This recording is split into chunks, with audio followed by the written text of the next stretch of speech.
மாலைத்தீவு ஜனாதிபதி கலாநிதி முகமது மொய்சு 2 நாட்கள் உத்தியோகபூர்வ விஜயம் ஒன்றை மேற்கொண்டு நாளை இலங்கைக்கு வருகை தரவுள்ளார். ரைனோ ரூஃபிங்கிடமிருந்து ரைனோ பிரீமியர் ரூஃபிங் தீர்வுகள்.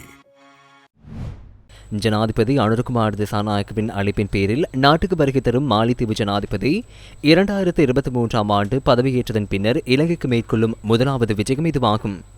இந்த விஜயத்தின் போது பல்வேறு புரிந்துணர்வு ஒப்பந்தங்களும் கைச்சாத்திடப்பட உள்ளன. மாலைத்தீவு ஜனாதிபதியின் வருகையையொட்டி கொழும்பு மற்றும் கட்டுநாயக்க பகுதிகளில் நாளை பிற்பகல் முதல் விசேட போக்குவரத்து ஏற்பாடுகள் அமல்படுத்தப்பட உள்ளன.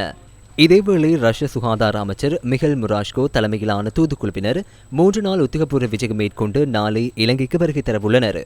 இந்த விஜயத்தின் போது இரு நாட்டு சுகாதார அமைச்சுகளுக்கிடையே புதிய புரிந்துணர்வு ஒப்பந்தங்களை மேற்கொள்வதற்கும் மருந்து மற்றும் மருத்துவ உபகரணங்கள், விசேட மருத்துவ பயிற்சி, மாணவர் பரிமாற்ற திட்டங்கள், கூட்டு பாடநெறிகள், ஆயுர்வேத மற்றும் சுகாதார சுற்றுலா போன்ற பல்வேறு துறைகளில் ஒத்துழைப்பை விரிவுபடுத்தவும் திட்டமிடப்பட்டுள்ளது.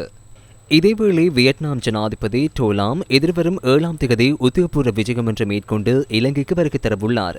வியட்நாம் ஜனாதிபதி எதிர்வரும் 9ஆம் தேதி வரை இலங்கையில் தங்கியிருப்பார். அவர் எதிர்வரும் 8ஆம் தேதி பாராளுமன்றத்தில் உரையாற்றவுள்ளார்.